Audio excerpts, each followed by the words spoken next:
My name is David Gou from the Institute of ICT Professionals, Ghana. You are welcome to our webinar on artificial intelligence. Our resource person is Dr. Stefan Noelle.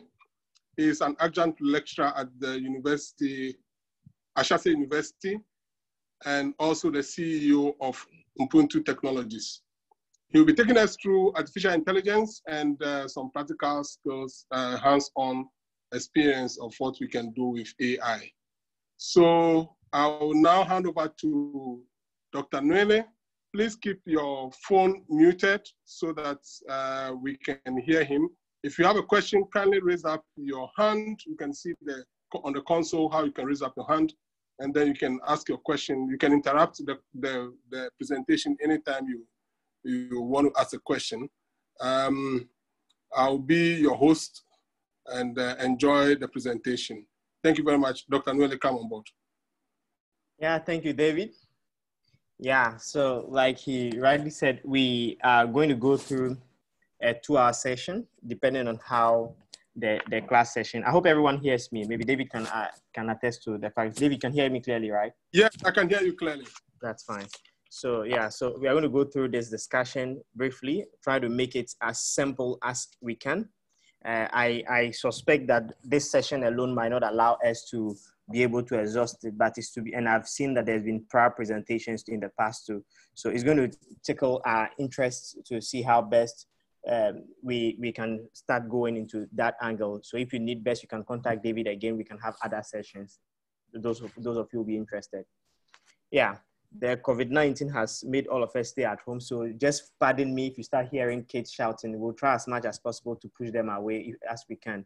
They don't understand the pandemic, but all they understand is that they are not going to school and they're happy about that. So forgive me if you start hearing those kind of noises. Yeah. No problem. So, we are all going through the same. No problem at all.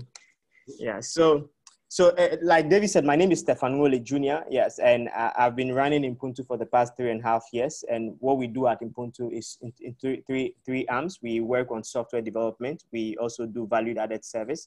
And one of our major focus is in the big data and the AI aspect. So that's where Ubuntu is largely focused.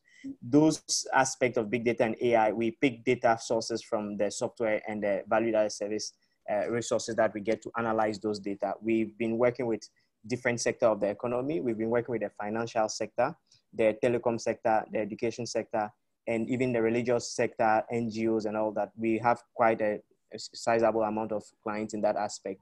So our focus more is to see how best to digitize the economy, just like any other company doing. So that has been most of our area. And I lead that team in doing that. On the other side too, I work as an adjunct lecturer at Ashesi University, the Computer Science and MIS department. So I've been teaching courses like programming, mobile application development, software engineering, systems analysis, databases, security, cyber security, and all that. So these are some of the specialties that I have. So I might not be a jack of all trades, but at least I have a better idea of technology. My focus more is in big data. My PhD was purely in big data and AI. So that's where I want to focus. So that's a brief about me. So this presentation is a bespoke presentation that I give to people who are not, who think they understand big data and AI. But my aim is to try to make sure that the illusion of knowledge has been dissolved so that we can democratize big data and AI in the way that we can. So that's been the presentation. It might not be new to some of you, but it's something that I want to pick it from the basics. So that's for us. Now, the clue here is that don't worry if you have not heard data science before, or you have heard it in a way that is confusing. You don't be worried about that. The most important thing is that irrespective of your knowledge gap, I have taken cognizance of that. So be rest assured. The only bad side about this presentation is that I naturally talk very, very fast. And especially when I get excited, I run over myself. So you are free to stop me when you realize that I'm going as fast as I can, right? So that's that you are free to stop me. Good. Yeah, so this is data science. So this is a diagram, this is a Venn diagram that was not originated by me. I saw it on the internet and I didn't know who first did that, so I couldn't give the reference, but it's a popular Venn diagram that's online. So we've been hearing a lot more people talking about being being a data scientist, they are data scientists and all that. So this Venn diagram tries to explain it in a way that makes it simple. So we've had a lot of courses like computer science and IT. I did computer science as my first degree. So we've been hearing, okay, what is computer science? So we'll talk about, we've been doing courses like software development, networking, data structure, and algorithm. We've been doing mathematics and all that. So that's what computer science, most of us, we do there. But at the end of the day, anybody who programs says that he comes from computer science, but there's more to computer science than just that. But for the purpose of this explanation, we want to stick to these basic things that we know, like networking, computer programming, artificial intelligence, algorithms, and all that. So that's what computer science will do. And math and statistics, yes, I don't have, in our universities, we have students who have graduated with math and statistics, and we know what they've been doing there. The normal algebra that we study in school, and the statistics like average, mean, and standard deviation and all that. So basically, that is what we know as math and statistics. And the third one, which is the domain and business knowledge. So everybody has a domain expert. So if you're a telecom engineer, your domain expertise will be in telecom. If you're a lawyer, your domain expertise is to looking at a legal background. If I am an accountant, my domain expertise is accounting. If I am a medical doctor, my domain expertise is medical doctor. So these are the three major outliers in terms of the Venn diagram. Now, for you to say that you are exhibiting machine learning, right, it needs the combination of computer science and mathematics and statistics. So when you apply the programming that you do and you use mathematical models and statistical models in analyzing your data, then what you are doing is machine learning. So basically, that's what we are doing there. So that's when you can say you are doing some form of machine learning. When I get to the software development aspect, so if I'm able to build software, if I'm able to use my computer programming to build a software for a domain area, for example, if I build a software for a health sector, which might be a domain area, then what I'm doing is software development. So that's a combination of the computer science and the domain knowledge area. Now, when I try to also use my mathematics and statistics and I apply it in my domain area, what I'm doing is a traditional research. For example, if I use Excel and I try and use average, mean, and trying to do my deploying my network, trying to see how my networks will perform in the planning area, and I use a lot of Excel to try and categorize all those data. All I'm doing is a traditional research, right? So basically, this is how these three middle belt looks like. Now, if I'm able to deploy all these things, I'm able to do machine learning, software development, and I use traditional research. That is when I can say that I am a data scientist. I feel that this Venn diagram has really democratized the knowledge in a way that we can understand it. So at this stage, now the next question I ask people is that, are we sure that we are data scientists? Because are we able to apply computer science, mathematics and statistics, or maybe machine learning, software development, traditional research in our day-to-day activities before you can be called a data scientist? So by and large, I see data scientists as a team, right? I see it as a group of people. For example, we are doing a project with Yahoo in terms of using AI to try and build a system. I'm not a medical doctor, but I have to analyze their data. So before it can be, we needed to form a data science team. So it means that we needed to bring people from the Yahoo medical sector, the doctors, for us to work with the doctors, because they are the people who have the business knowledge in that area, because we're working on this COVID-19 thing, response team, trying to build a chatbot to help them do that. So we needed to understand what all those ones meant. So for that particular type, at that particular stage, the doctor was part of the data science team. So he could have also called himself a data scientist because he was part of the team. So it is very on rare cases where you can have one person who says that I have all these things maybe I'm a telecoms engineer. I understand the domain expertise. I have background in programming. I also have background in software development. So then I can say that I'm a data scientist. It happens, but they are on rare occasions. So the best thing I would say is that a data science is actually a team. So that's what we needed to do. Does it make sense to you guys? Yes, sir. Okay, so I'll go to the. Okay. Okay, so the next slide I would want to go to is why AI now? Why is it prevalent now? Why are we making all the noise today? Why? Because as children, we've all been playing Tetris game, Nintendo, from even Super Mario and all that. These were all applications of AI. Why is it so loud today? Why is it making so much noise? And everybody says that I'm using AI. Why is it so loud? And I want to say that, yes, this is again, it's a picture I picked from online, and it's not new to most of us. This is the reason why AI is loud from what researchers are saying. We have, within the last 60 seconds, as per the time the image was built, they are saying that we have over 970,000 people who have logged into Facebook within the last 60 seconds. So when you look at YouTube, you would even, as because of the COVID-19, a lot more people are even doing the way we are doing our meeting, our webinar using Zoom and all that one. You know the amount of data that is going on, even with the last 60 seconds, the kind of analysis that we can make, the kind of recordings that people are doing, even on Zoom. We don't know if it's true or not, but a lot of information are being posted out there. This information that is going out there is being stored somewhere, right, where it can be analyzed. And I don't know if you guys remember your Moore's law, where it says that every 18 months, the services will be miniaturized to ensure that innovations can grow, trying to paraphrase it, right? So that's what Moore's law says that. So there will be technological advancement, there will be capacity to be able, a lot of things will be done, right? So because of all these things, it's making data to be stored somewhere. It's making data to be processed at a very, very, very fast rate for analysis to be done. This is the reason why AI is very prevalent now. So the use of our phones, so maybe as we are sitting, we are all having our phones, we are sending the GPS location of our phones to other networks, right? And the network operators are able to do location updates, knowing that they are moving from one particular platform to another platform. All these signals are giving information to the network operators, which is being stored somewhere. A lot more information can be analyzed using these things. Internet has also played a major role. 5G is playing a major role. 4G is playing a major role. 2G is playing a major role. All these things are playing a role to ensure that AI would be very prevalent. And that's why it's not. Now, the next thing that came, so whilst all this data is coming, the velocity with which this data is coming, right? There should be a process that would allow this velocity to happen. The speed with which it is coming, I should be able to have capacity to be able to get that one. And the volume of data that is also getting, that I should have capacity that would allow us to do that.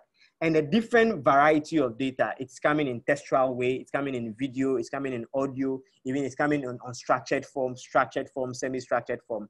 All these things also played a major role, and that's where big data comes in. So originally when IBM and some other people were defining a big data, they defined it as 3 V's. So that is the volume, the velocity, and the variety. And the volume is the amount of data that is being stored maybe on the cloud, is being stored somewhere, is being stored maybe on our computers that we can analyze all those. So that's the size of the data. And the speed with which it's coming, that's the velocity of this data. And the different types of data that's coming in terms of image, in terms of video and all that. So that is how basically big data was defined. And by and large, as researchers were going on, they added other terminologies like veracity, value, validity, variability, venue, vocabulary, and all that. So these things have expanded. Even as at now, the V's has even expanded. I've seen V's where it says up to 32 V's and all that. Research is going on and on and on. All these things are playing a role in ensuring that AI would be very strong, right? So basically, that is that. I wouldn't go much into big data because also another area. Now, whilst all these things are going, but this is by me digressing. I'm going to digress for the next 5 minutes. So you would see that AI is a cloud. AI is a career on its own. People can decide to pursue an AI, and under AI is also an umbrella. It has sub channels. I would explain that later. So people are pursuing that. And whilst all these things are going, cloud computing is also another area people are following, because when you are picking all those information, I don't want to put it on my computer for me to analyze. The more I have different data sets somewhere, I can triangulate and make more sense out of that. So cloud computing has become prevalent. So people who also follow cloud computing is something that will create a lot of jobs in the future.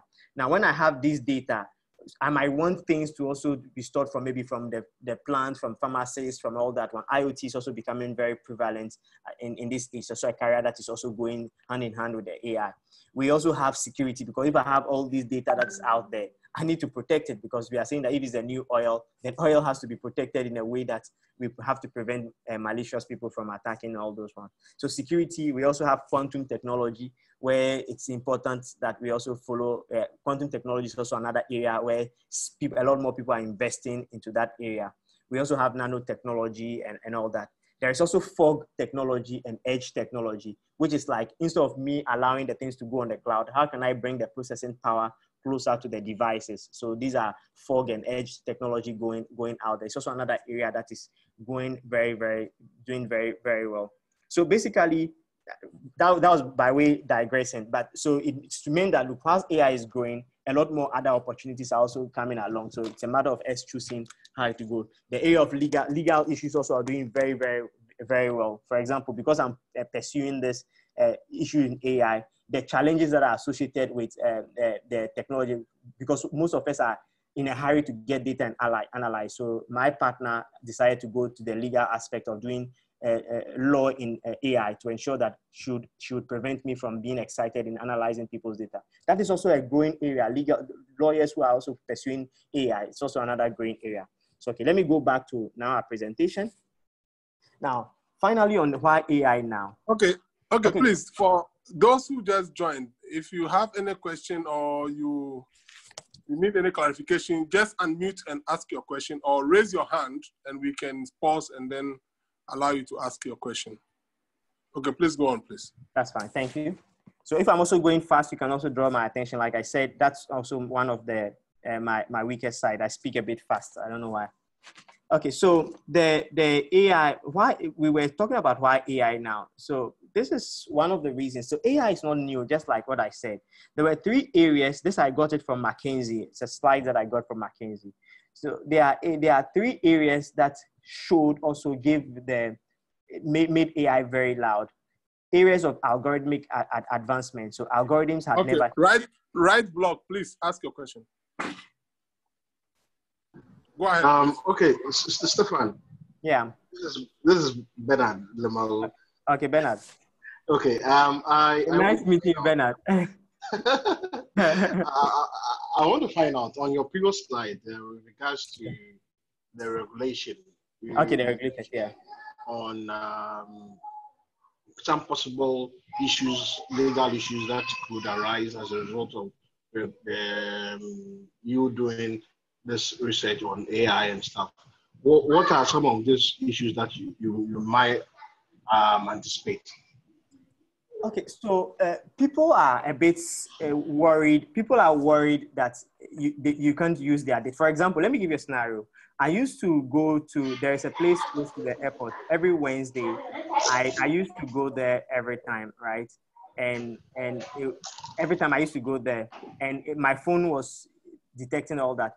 One Wednesday, I was with my wife and some other people, and the phone started talking that, "Hello, Stefan, you were supposed to be at airport at this time," and everybody was hearing it. So you can imagine how the room would be like. Your wife looking at you. What do you do there every Wednesday or those particular things?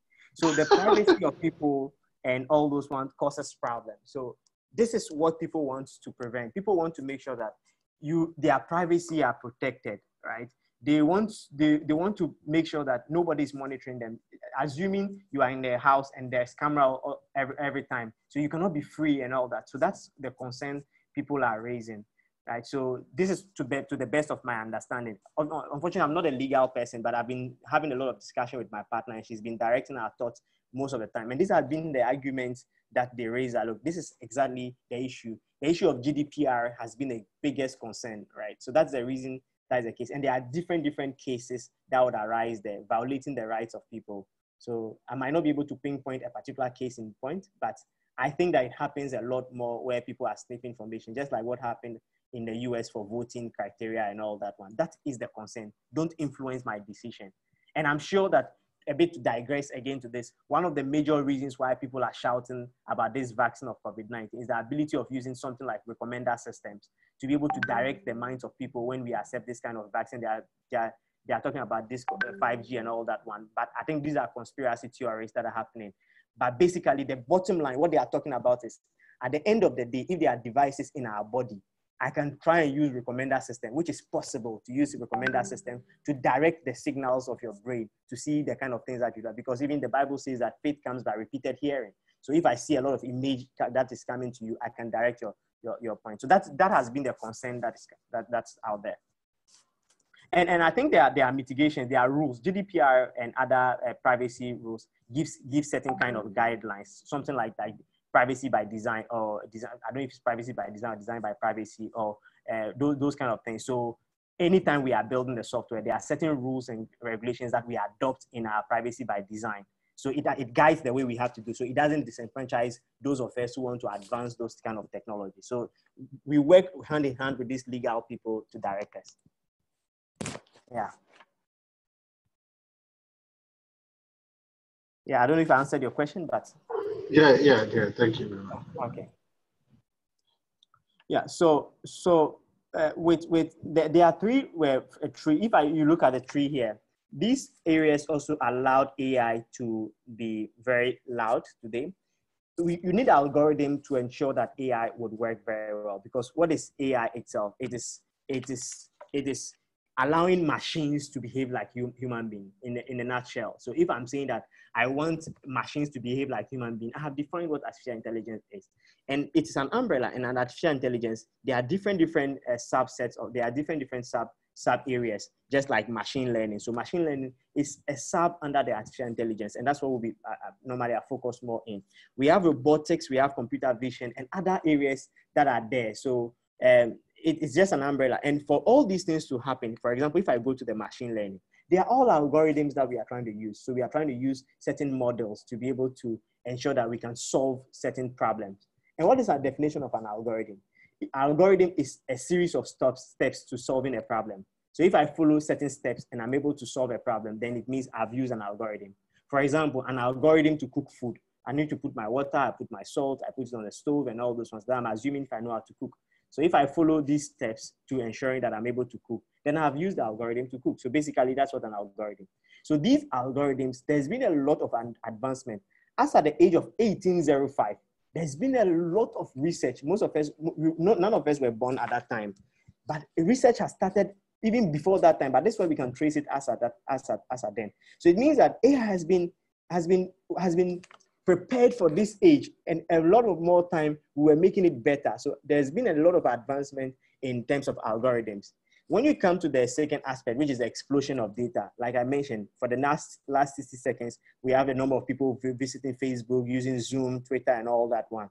Explosion of data has also improved the use of AI and all those ones. And as back as 1991, this explosion was there. When you also come to the increasing power of computing, that's where Moore's law also plays much role there, right?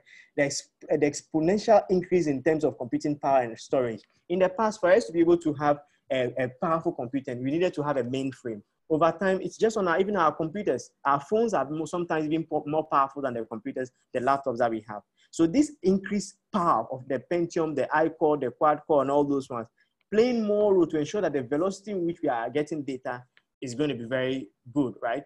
And the storage, we could have maybe 1 gig, 2 gig, 3 gig, 1 terabyte, petabyte, zettabytes of data. Whilst this storage of data is growing, the advancement in terms of AI is also getting better. So this is how historically AI has improved. And today we are where even we are talking about 5G to ensure that latency would be solved in a way that it would make sure that AI will be very, very strong. So a lot of advancement is going on. Quantum technology is also going. So even those in the cybersecurity area, because of quantum technology, I can even use this algorithmic power and the computing power to be able to hack someone's code right now. Because of all these advancements is making technology go on. So basically, that's how the history of AI and why AI is very loud today. That was what I sought to do in the first four slides. Now that we understand AI and we know that it's an umbrella that houses different areas as well, and we know that why we know the history of AI, and we know what's actually making it strong now, I want to talk about different types of analytics. This is where there's also some level of confusion, right? So if you look at the 3 types of analytics, we have the descriptive analytics, we have the predictive analytics and the prescriptive analytics. 5 years ago, when I started my PhD, I wrote my first PhD, and I was going around to do my data analytics and all that. Almost all the people I interviewed said, oh, we are already using AI. Almost all of them. And my sampling question, when I finished, and because I needed to look at it from the researcher's point of view, I needed to ensure that my biases were kept intact. So I needed to keep quiet. But I realized that it was a myth. It was a misconception. They all thought they were using AI in a way that was strong. Yes, they could do some level of prediction, but it wasn't actually AI. Remember, we explained what AI is. When you want to do a data science is, right? You need to be able to apply statistical and mathematical model on even a programming before you can say you can do machine learning. Most of them were not doing that, but because they were doing some level of predictions, they said that they were using AI. How did I arrive by that? So that's what allowed me to also break it in this form to ensure that anybody who is learning would understand what descriptive, prescriptive, and predictive is. Again, it's not originated from me. It's a slide that I also got from some of my research. I didn't label it, but I did it in a way that would be understandable to people. So what is descriptive analytics?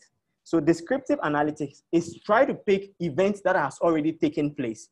And all these events that have already taken place, I analyze them and I'm able to do prediction. For example, if I see my temperature is 38 degrees Celsius, at this stage, we will not say we are sick. There's a likelihood we'll say there's COVID-19 here, right? How did we arrive by that? We arrived because we had historical data that told us that, look, so far as you start coughing, you start doing all those ones, you've done some level of prediction.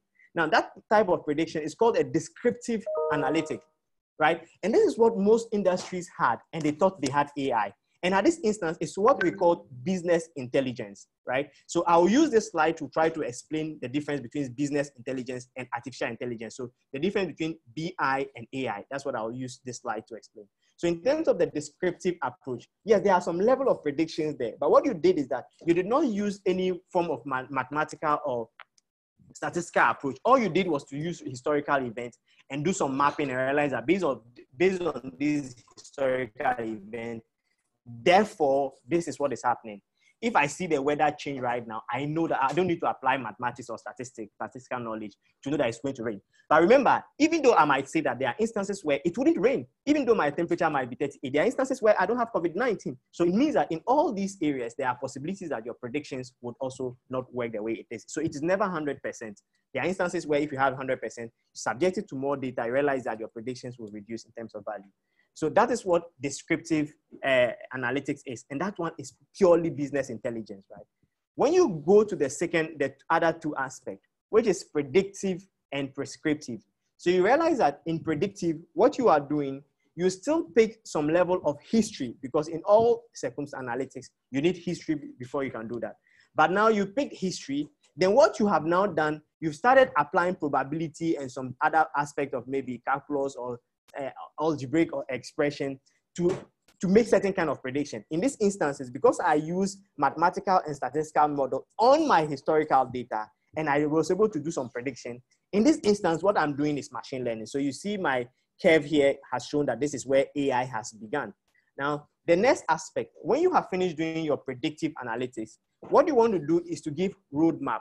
How, now that I have predicted that these people have had COVID-19 and all those ones, how can I use prescriptive analytics to ensure that I'll give some level of roadmap to analyze those? So that's also where you do recommended systems and all those ones. So you'll now be able to predict that these are people who would leave my customer. For example, if I want to do a churn prediction on network operators or a bank, I want to see if my staff will resign. I want to see if maybe my client will leave me. I've been able to predict it using predictive analytics. Then after I have done that, I want to see what packages can I give to these people to stay with me. Then I will need to be able to do prescriptive analytics where I can do recommender systems or I can do other form of algorithm to ensure that these guys will stay on my network. In this instance, what you have done is to do prescriptive analytics. So that's how I have been able to differentiate between business intelligence and artificial intelligence. Does it make sense to you guys? Maybe, David, if it makes sense to you, I'm sure it might make sense to most people. Yeah, so Elsie wants to ask a question. Okay, go ahead. Alice. Yes, good afternoon, Doc.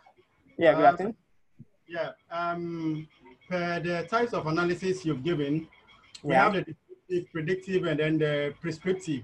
Yeah. I wanted to know if all could be used randomly or we can use them in individual cases?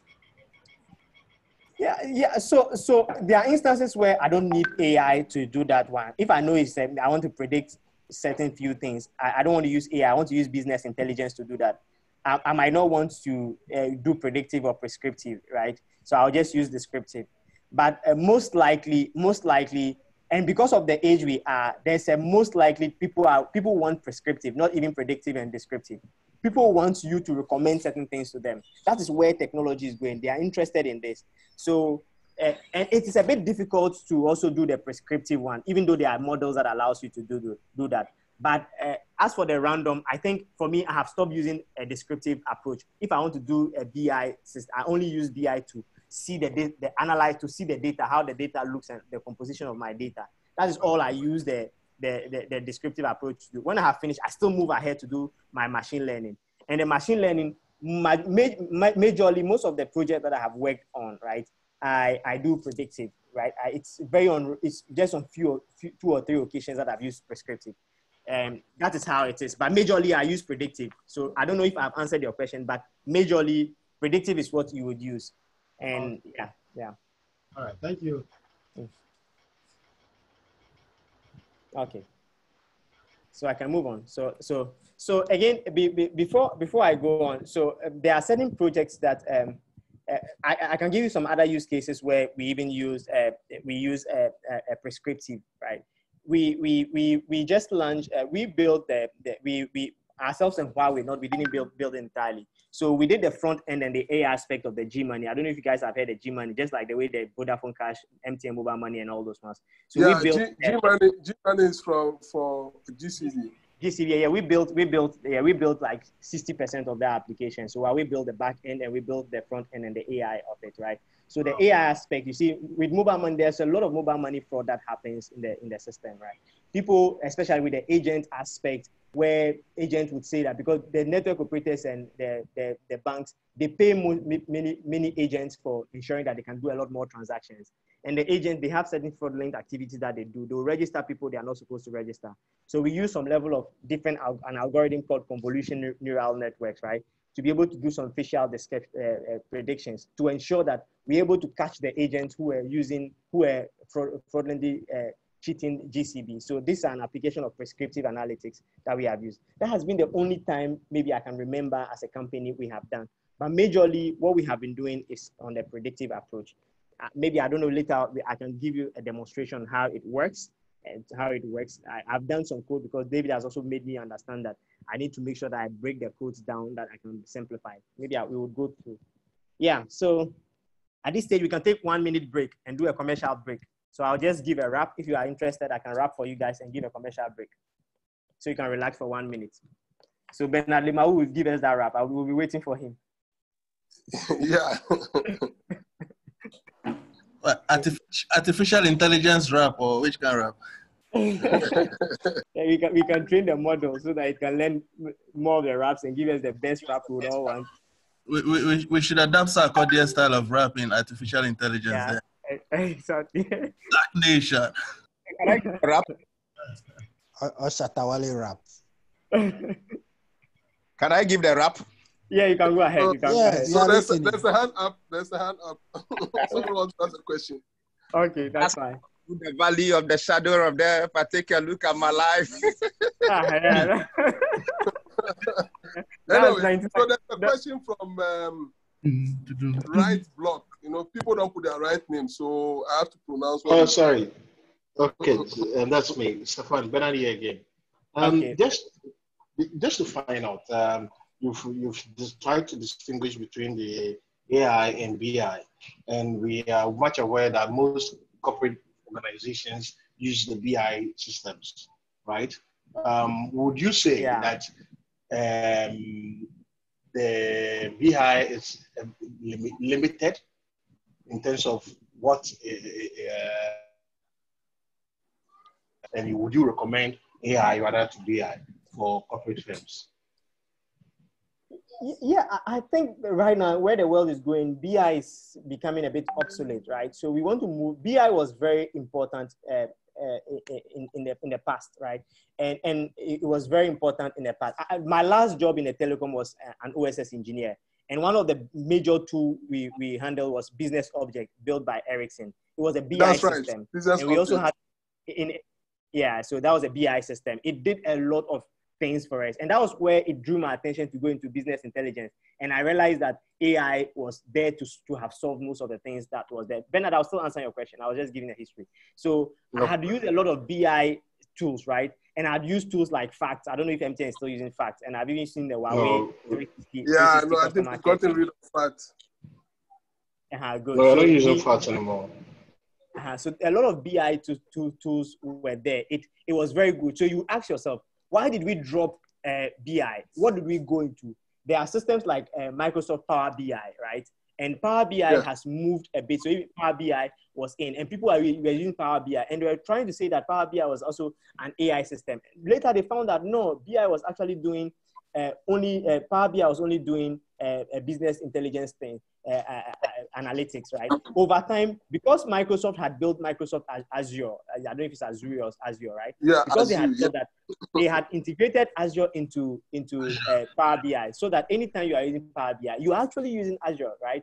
That is there. So most people are moving away from business intelligence. Yes, business intelligence will give you basic intelligence about your business, how the total number of gender, the gender, arranging it based on gender, like drawing some histograms for you, letting you seeing your data distribution.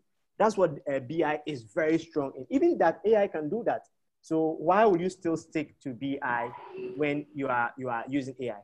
I suspect that the reason why most people have not moved to AI is because they don't have much data to analyze, right? So why do I invest into a technology where I don't even have more data to analyze? A company like MTN, I'll be surprised if they are not investing so much into that. A company like Vodafone, company like the banks, the telcos, and all those ones, it will be suicidal for them not to do that. They will be totally behind and all that. So I would recommend. What has happened over the period is that the AI component of what we get when we use business objects and all these tools to collect historical data about our subscribers and our customers, the other projection, which is supposed to be predictive, is done manually by marketing.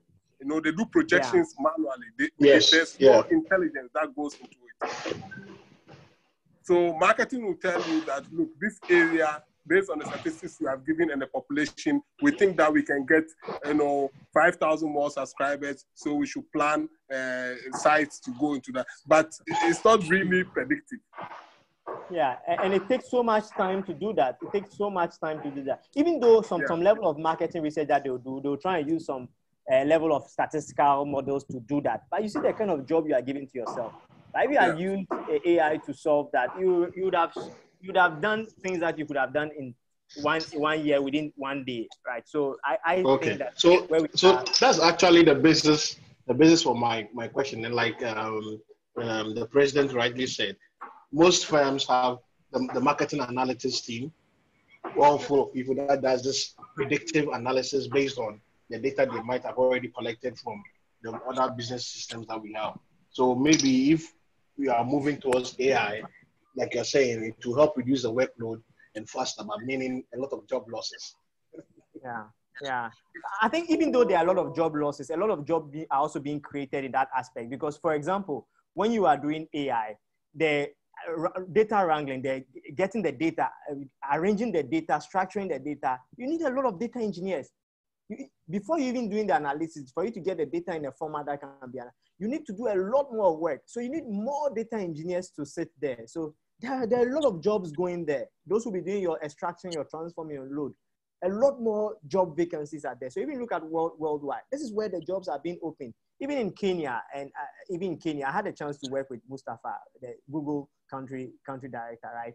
And in Kenya, he was telling us, he works with Ashesi, he works on some project on Ashesi, right? He was telling us that, look, there is a lot more people that he hides, they get in Kenya, they get in other organizations, they recruit them. So when you listen to him, right, you would realize that there are a lot more jobs. They need people to come and do certain kind of job. Google needs them, Microsoft needs them, IBM, SaaS, and all those ones. So there are a lot of there are job losses, but the net effect of the job losses is rather a positive. I don't see more of a negative. It's just that people are not ready to change from what they are currently doing to a new thing. For example, my accountant in my office, right?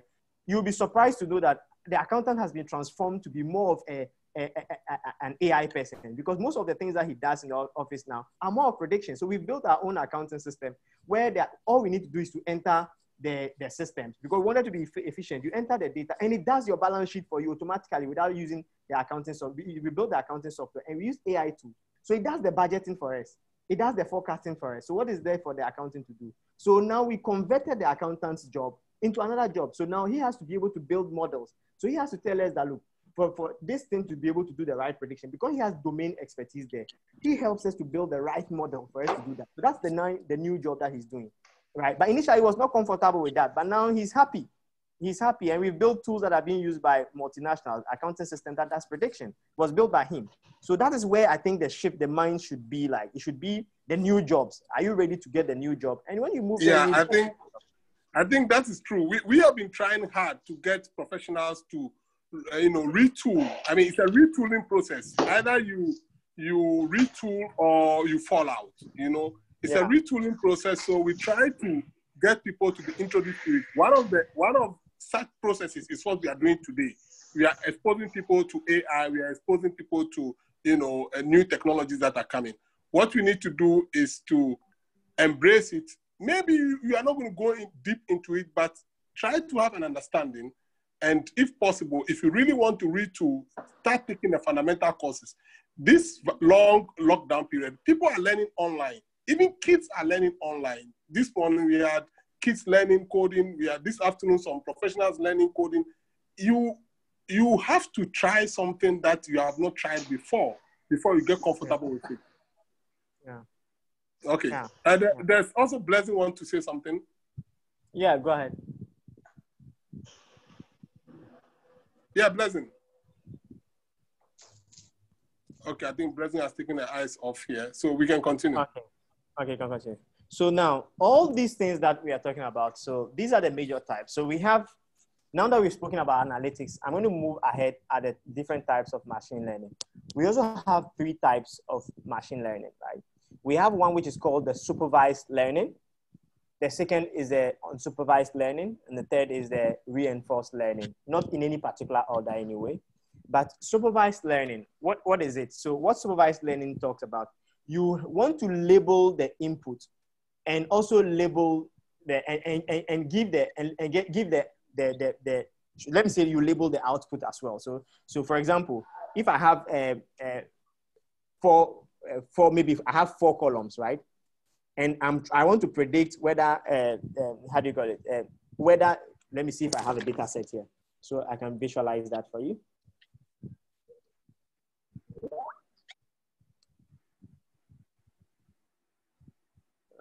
Yeah, so I have, okay, for example, let me pick this data set.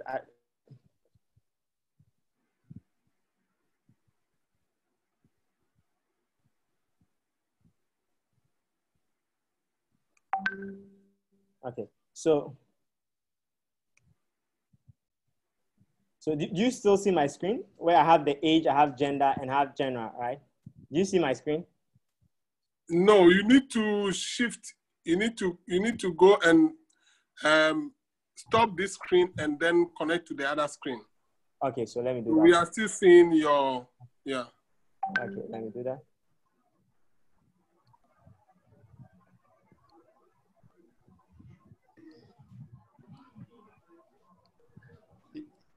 Okay, do you see my screen? Yeah, it's coming now. We've seen it. Okay. So for example, you'd see that I have 3 columns here. So I have age, I have gender, and I have genre, right? So normally what you do is that assuming I know the ages of people, I have the gender of people, and I want to predict which kind of music they like, right? These are the 3 columns. So now this becomes the Y column. This becomes the output column, right? This is the output column. And the age and the gender becomes the input column. So I have the inputs are, so for example, if I have an equation, let me write it. If I have an equation, A plus B is equals to C. So now this is a mathematical model. So if I have A plus B is equals to C. So the A plus B is the input column, right? And it's the independent variable, right? And the C is the output column, which becomes the dependent variable. So in an equation like that, we want to predict the C. So we want to predict the dependent variable. We want to predict the output. So the output is, in this case, is a general. So we want to see if I put in the age and the gender of the person, what kind of genre of music does the person like? That's a general problem maybe we want to solve, right? Now, for supervised learning, so you realize that for me to be able to do this, I need data, right? I need data of people who have we already know their agenda. So for example, I know that somebody is 20 years. So for now, what I've done is that if you are 1, I'm saying you are a male. If you are 0, I'll say you are a female. So I'm saying that if you are 20 years and you are a male, I'm saying that you like hip hop. If you are 25 years and you're a male, I'm saying you like hip hop. If maybe you are 30 years and you're a male, I'm saying you like jazz. If you are 20 years and you're a female, I say you like the normal dance music. So you realize that I already have data of the output for this kind of data, for this kind. I already have the data. So now in this instance, if I want to predict, I'll pass this whole system, right? I'll pass this whole data into my system. And because it has learned it, that anybody who is, so for example, let me ask a question. I'll randomly ask anyone. Based on what you see here, you see the age, gender, and this one has been populated, right? Based on what you have seen here, if I say you are 21 years and you are a male, what do you think the kind of music would be like? Who can answer that? And David will give the person a chocolate. So, hip hop. How did you know that? How did you know that? Because of the data that was provided. Exactly, because of the data that was provided. I hope you understand. So what you have done is that you have looked at the data, you've looked at the input, the input data, as well as looking at the output data, the value that was there. Based on that, you yourself, you have predicted. And what are we saying AI is? We are saying that if we make machines behave like human beings, so we are going to make machines behave like what you have done. What did you do? You have picked some labeled data and you did your prediction based on that. That was what you did, right? And that one is called supervised learning. That process that we went through is called supervised learning. Because what we do, we had labeled data, right? And we looked at the labeled data and we went through the particular training algorithm and we made it behave like you. And you train it. So that the process of doing that is what is called the supervised learning. Does it make sense to you guys? Yeah. Okay. So yeah, somebody said you are going too fast, so he wants you to explain that again. Okay, sorry, that was the excitement. So when I get excited, I go back. So let me go back again. So for example, so I have age. So for example, I'm going back to the equation, this mathematical equation, which is it's a simple equation that we all know from my secondary school. So we have A plus B is equals to C. Okay, let me talk slow. I think I'm still talking fast. So we have A plus B, which is equals to C, normal equation that we know. And the A plus B, these ones are called independent variable. So like, they are the input data. So when I input A and I input B. Sorry, we can't see your screen. You can't see my screen, sorry. So let me share that again. Yeah, okay. Oh, you can't see the screen. Okay. It will come. I think I brought it up. I was going to. Do you see it now? Yeah. Yeah. So okay. I have A plus B, which is equals to C. My A plus B are my independent variables right from secondary school.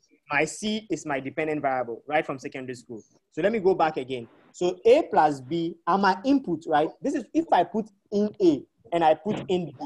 So for example, if A is 2 and B is 4, right?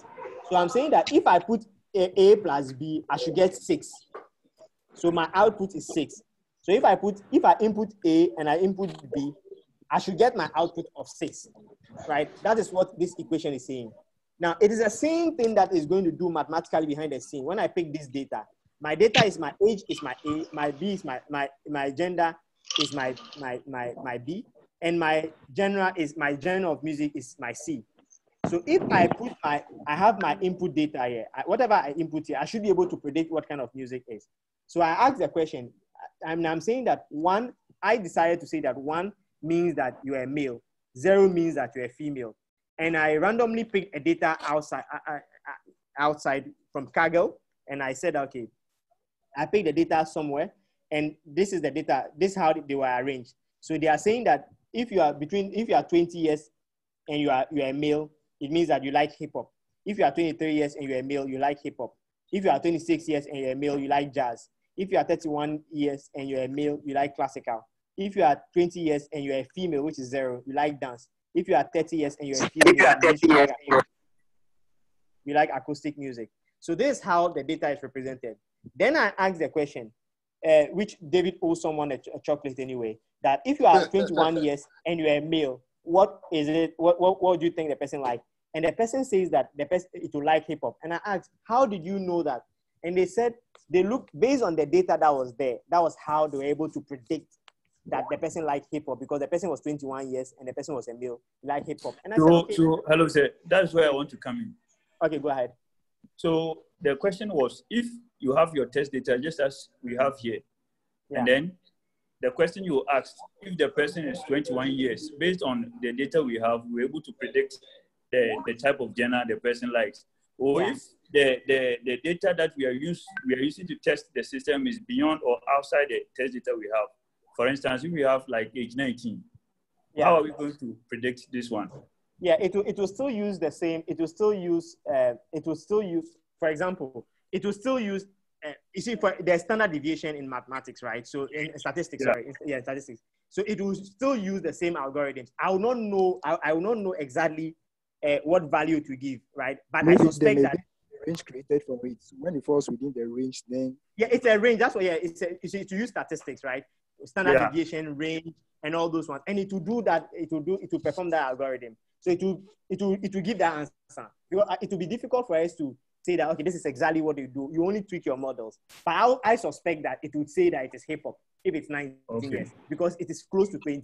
But if it is 5, then maybe the range might be too long, right? So what do you need to do? What happens in data science is that the more the data set, the more accurate your predictions are, right? So that's what you want to do. You want to make sure that, so for in real life, maybe I might jump to in the class, because we'll do that maybe in the next 3 or 4 slides. What normally when you are doing your training, you don't use your whole data set to do that. You split the data. And when you are splitting the data, historically or worldwide, you use between 20% for your testing data, 80% for your training data, or some people use 70% or 75% for the training data, because you want a lot more data to be trained, right? That's what you want to do. I don't know if it makes sense to you. Yeah. Okay, let's continue now. Okay, so let me move to the next. Let me share that. So I'll share my next screen. Where's my slide? Okay, good. So what we have tried to do was to do supervised learning. So we gave it labeled data, right? And we use it to train. So there are several algorithms that happens in supervised learning, which I will not bore you guys with it now. Later, you guys can read it. We have algorithms like linear regression. We have logistic regression. We have naive Bayes. We have support vector machine, SVM. We have decision tree. We have random forest, gradient boosting tree, sample neural networks, linear, quadratic, or polynomial, right? We have all these algorithms all fall under supervised learning.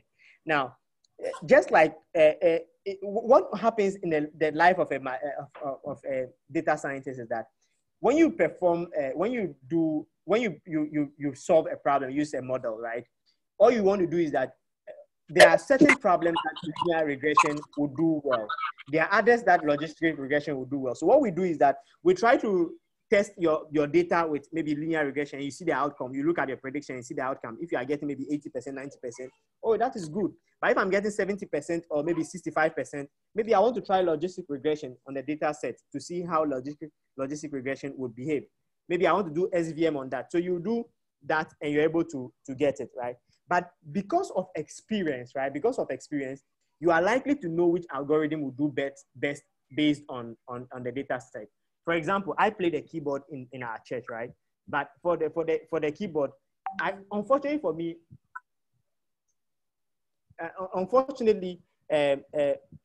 because I sometimes I don't play it as often as I should play. My other partner, who is a younger person, has been playing for a long time. So when the choir is about to sing, right? Because I'm good at 2 keys, maybe F and C, I'll just transpose the music and still play the song in F.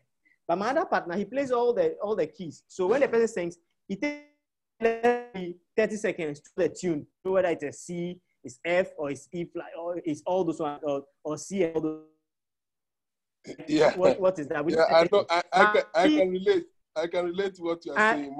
For me, it can take me like 1 minute. It can take me 1 minute to do. What's the difference? It's experience, right? But at the end of the day, if I get my F, I'll play the same way he plays. If I get my C, I'll play the same way he plays. So that's how it is. So I can say, subtly, I would want to say that is how this one works. So there might be models which will do well in others, in one set, others will do more better. It is the experience that allows you to see that. So what I want to say here is that when you're able to use this, the algorithms, it's a matter of you constantly practicing, trying to use it, and that will, you get close to the data. So these are the algorithms that happens under the support supervised learning, right? So basically that's it. I wouldn't bore you guys with all this. I'll go to the next one, which is unsupervised learning. So unsupervised learning, you realize that for the supervised learning, I gave you the results of the dependent variable, the label, the general. I gave you the results for the supervised learning. But for unsupervised learning, I wouldn't tell you the results. I wouldn't tell you which kind of music. I'll just give you data types. And I'm expecting you to do predictions for me. You see how difficult it is? So this time, if you say you're a prophet, this is where we want to see your prophecies to come to pass. So now I'll not give you any data. So come and prophesy to me in a way that is almost accurate. I don't want you to go to Facebook and realize that because Bernard Lemau has gone is my church member and I've seen him go with other church members and I come to church because he has invited me to church. I'll come and say that, okay, Stefan Wole, you are Bernard Lemau's friend. You have spoken to him at this particular time because you had certain kind of data. I am not saying that's what prophets do anyway. But the best way is that if you want to be able to do the right predictions, right, try and see if you can do that on supervised learning. That one, you know that, look, you are a geek. So you don't have the labeled data. Try and make certain kind of predictions there.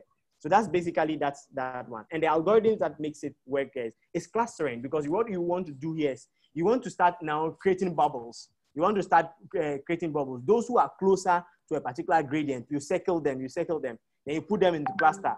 Then you can see that, I don't know if you guys remember your elbow shape in statistics, maybe that you might have forgotten. You now see at what point the distribution ends. Then you put all those ones in bubbles, then realize that all those who have similarities, then we can say that they will do the same thing.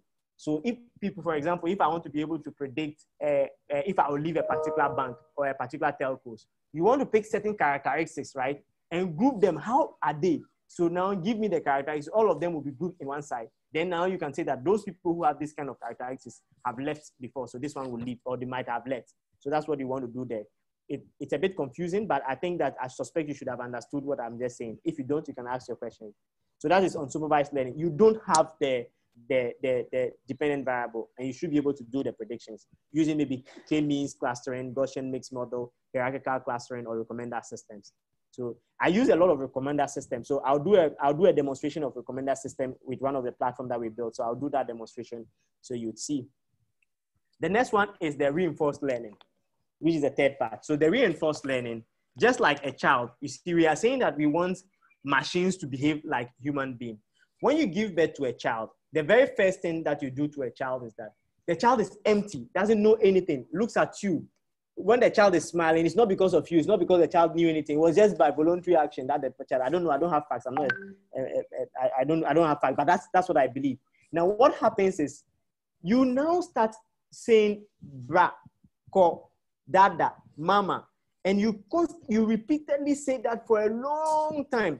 And now the next thing you start hearing the child saying mama, dada, and you are happy. Now the child begins to call you. What did you do? You did a lot of saying, and that is a lot of data that you are putting into the child's mind. That's the same way the computer is. You have to train the model, right? So when you have done all those ones, the child begins to grow. Now the child now begins to say that, okay, instead of saying dada and all those ones, the child is now maybe 3 years or 4 years. You say, dada, fro, or dada is calling you.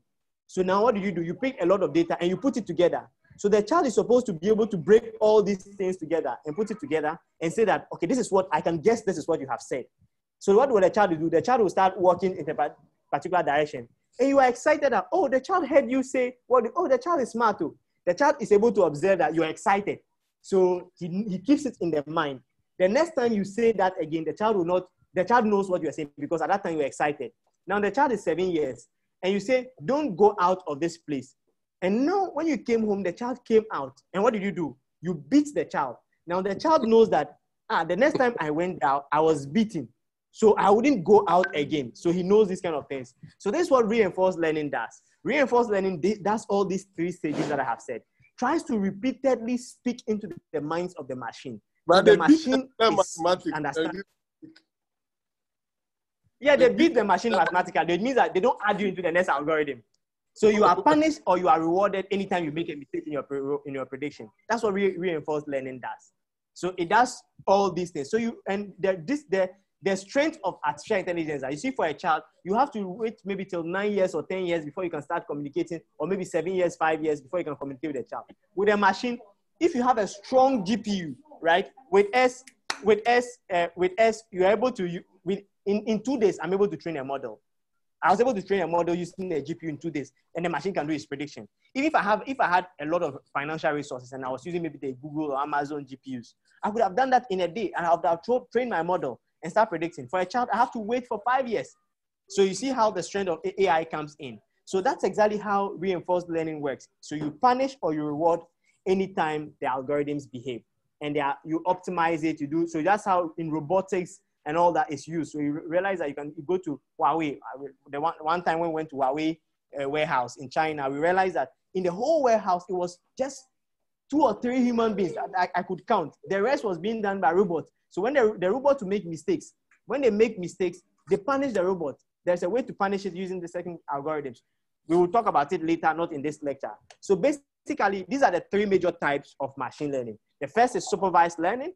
The second is unsupervised, and the third is reinforced learning, right? So I'm going to show you a screen and see if it makes sense to you guys, and we can take a question from there. So can you see my screen? I've done this. Look at the conversation among these 3 types of learning and see if it makes sense to you. So I'm just giving you like 1.5 minutes to read through.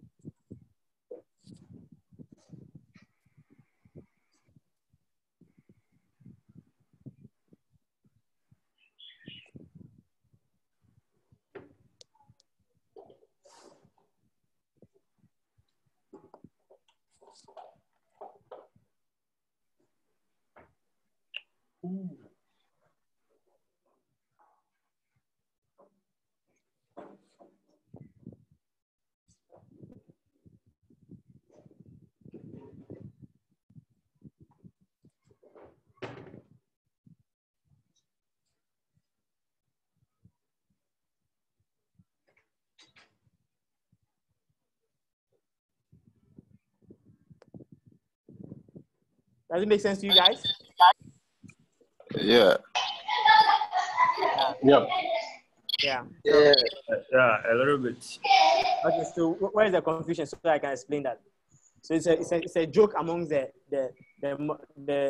model the types, the model types, and they are saying that. So for those of you who didn't understand that, so supervised learning was complaining that have too much work. Remember that anytime you are supposed to train, because the velocity with which the data is coming, there's the volume of data that is coming, and the different types of data that you have to take your time and arrange it in a way that has to be done. It has to be done in a split second. So you start seeing the GPUs or the processors, you can see the heat that is coming out of the processors. So he was complaining that they gave me too much work to do, and he was complaining, right, at the dining. And unsupervised learning said that, look, you are lucky. At least they gave you the answers. You could have started from that and give the answers. That's what unsupervised learning was saying, that he's saying that don't do. It's just like Obinya, like Kofi Kinata's song, like Obinya, like that's exactly what is happening. So unsupervised learning was saying that you are lucky. And now reinforced learning comes and says that, look, how about me that I have to write my own and all that. So that's exactly the conversation that was going on. So basically that does it make sense to you? Okay, makes sense. Okay, so any question? So I move on. So we are going to the 4th aspect of it. We have 5 areas. So this is ending the third aspect. So I'm now move to the 4th aspect. No, I think there are 4 aspects. Yeah, four aspects. So I'm moving to the 3rd aspect. Then the last aspect will be the demonstration. Yeah, please, can I ask a question? Yeah, go ahead. Yeah, this set of models, which one is easy to deploy? Okay, they all have their advantage. They all have what it can do. There are instances where reinforced learning is the best way to do that. There are instances where it depends on the problem, right? It depends on the problem. If I have a problem that I have not been given the answers and I want to cluster them, for example, if you tell me that I want to know the group of people, I want to understand how people behave in my organization. For a problem like that, I would want to use unsupervised learning. I would not want to use supervised learning, right? So it depends on the problem that has been given to you. Thank you. And what I would recommend is that maybe because I'll share the slides with David, what you want to do is to pick all these algorithms. When you read a little about linear regression, it will give you a lot of use cases. For example, let me move forward. So you see that I'll give the slide. So for example, if I see a loan financing approach and I have all these algorithms, I have given an example of the type of algorithms I can use. I can use classification, clustering, regression, right? And all those ones are unsupervised, right? Clustering and all that one. So for a loan financing, this is the best algorithm that you use, given this kind of data set, right? So if I go to maybe a fraud detection, this is the type of algorithms. So in my slides, I have done sample things for you. I might not be doing this one, but it's going to be a lazy toolkit that you use to know what best algorithms I would use to do that. But I will not get to this stage in my lecture. It's just given to you guys to see, right? So when you go to personalized messaging, the type of algorithm that you should use. So that's what I'll do. It makes sense to you guys, right? Yeah, I have a question, please. Okay. Doc. Yeah. Can you please permit me? I want to reference something from the Excel you displayed earlier. Let me do that.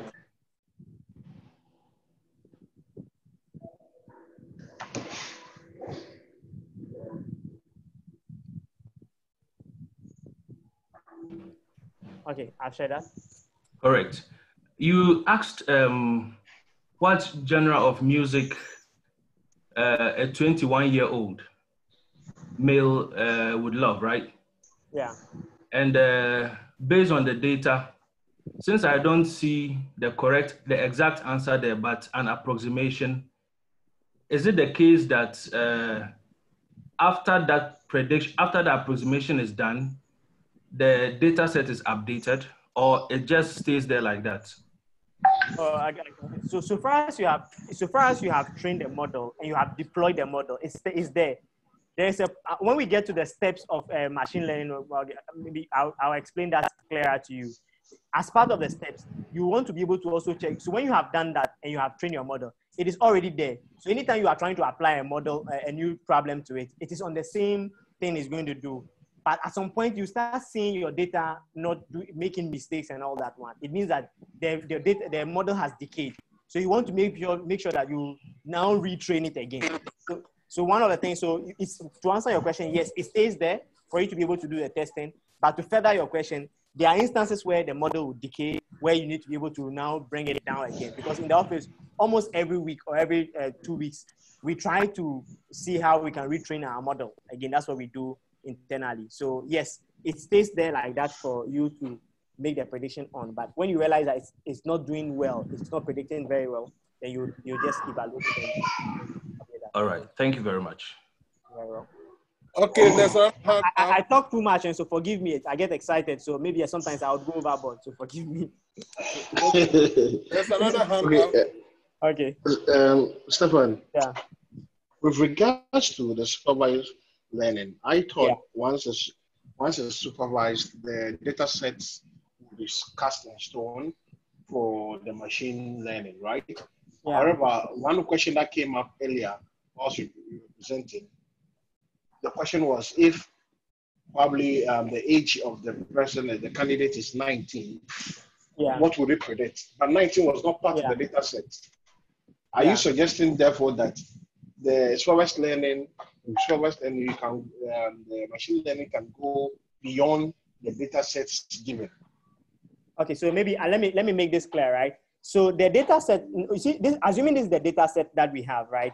What we are going to do is that we are going to break it into two. So we don't even train all your data. You cannot train all the data in the world. It's not possible because you don't have all the data.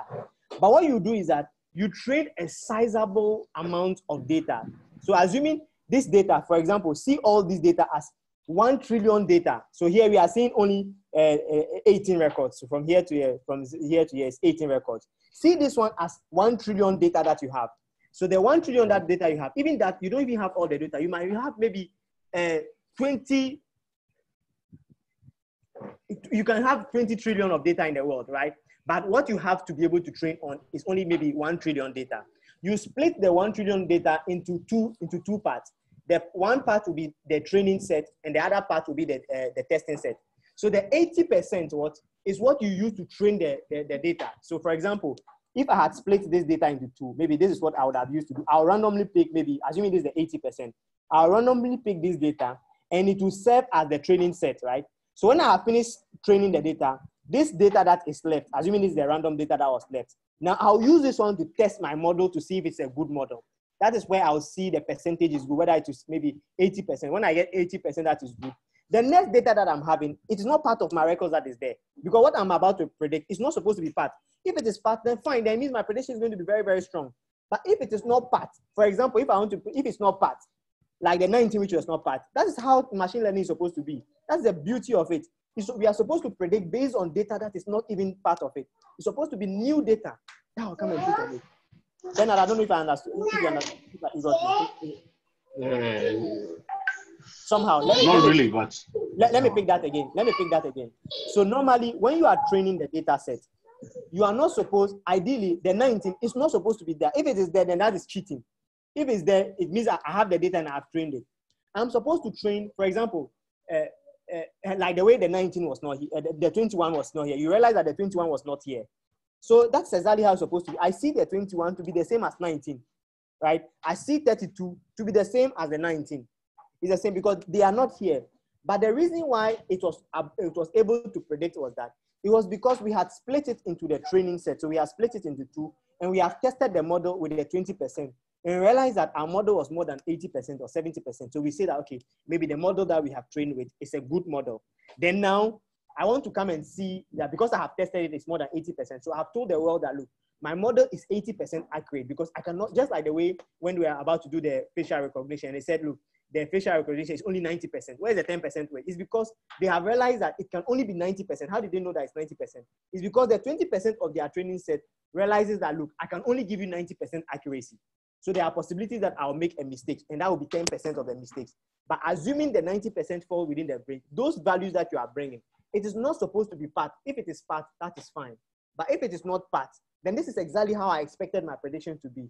Bring me a new data and see if I can tell you 90%. 90% of the time that I'll tell you should be correct. Maybe another person in the class can pick, if they understood what I explained, can pick that from another perspective and see if we can. But I understand Bernard's question very clearly. Yeah, I think let's move on. The first time there's always going to be. No, but this concept is very important to where we are going to the next two slides. This concept is very, very important in the next two slides. So I mean, when from what we have here, if you have structured data, then it's okay. What about when it's unstructured data?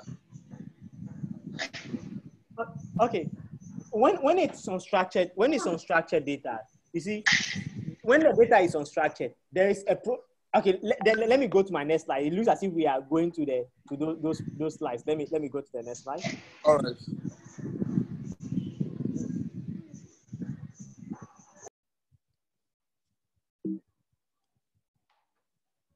Okay, so that's the next slide, right? So that's the next slide. So the questions you guys are asking. So these are, for me to be able to build a model, which is very good. There are 7 steps in building a very good machine learning model.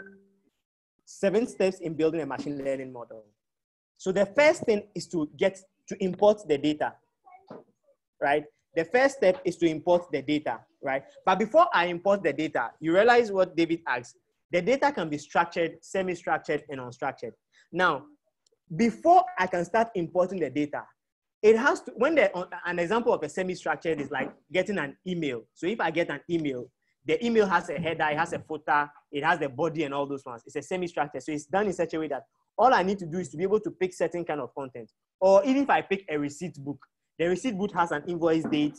It has an invoice date. It has the account, the total amount of money, the quantity of those ones are semi-structured. So if I see quantity, the next value there, I know that's the quantity. If I see total, the next value that I see is total. So I'm supposed to do a function called ETL.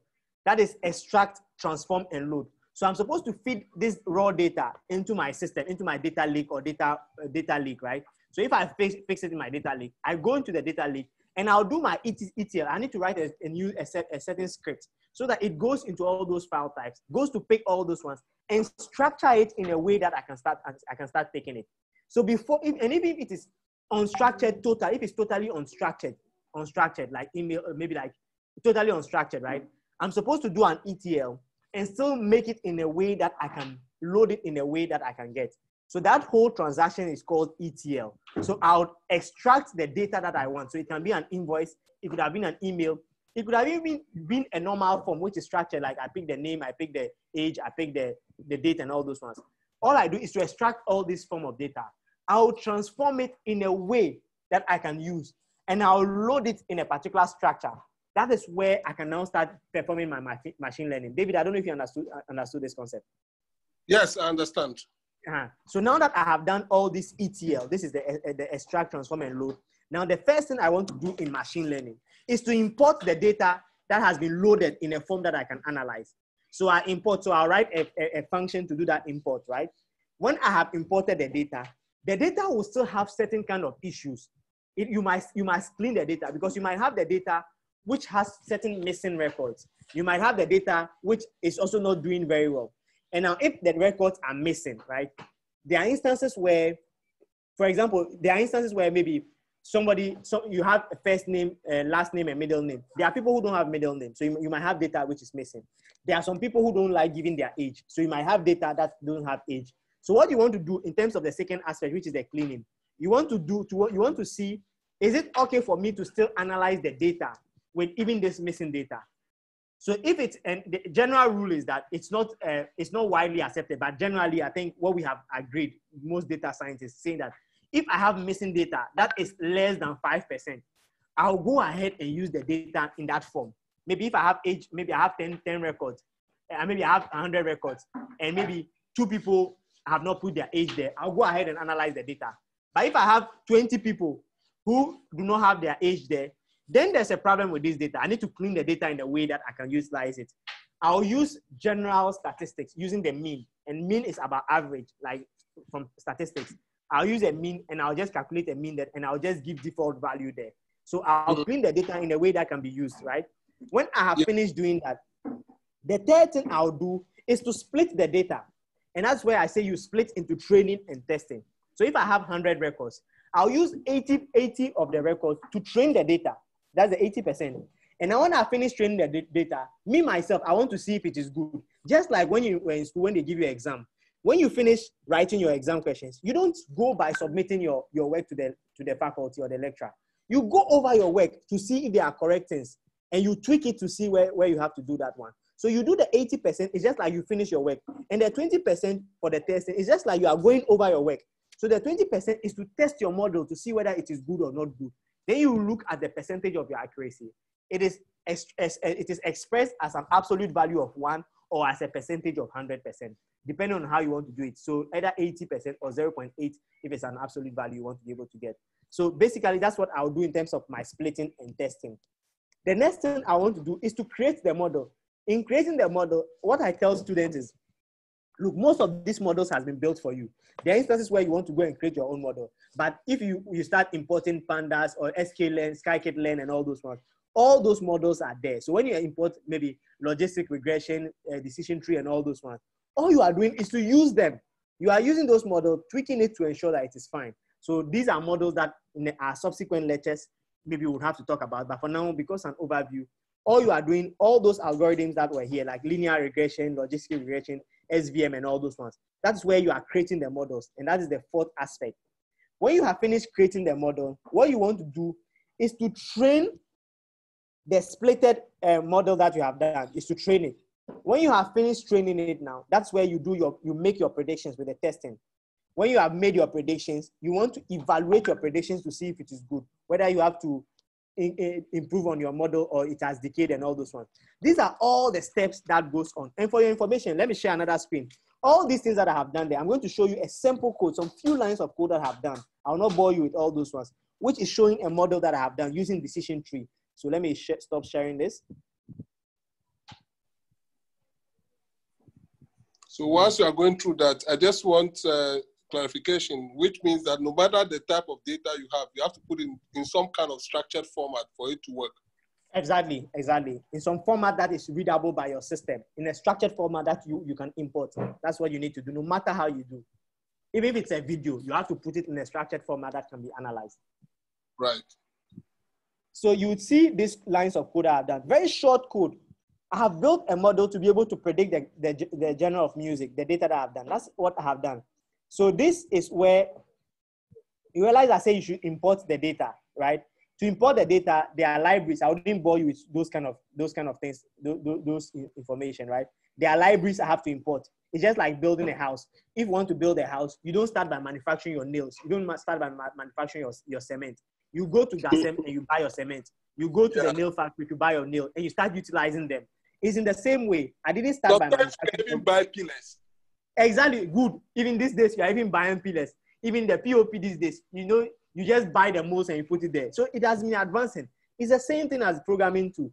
There are certain libraries that are there. So see the libraries as nail, as Gasem. So I've imported those libraries. All I need to do is know how to use it. I know how to use a nail. So when I pick a nail, I know that I don't have to put a nail in a cooking utensil to cook and eat. I know that a nail has to be put on something to nail it. How did I know that? I learned it, and I know what it is used for.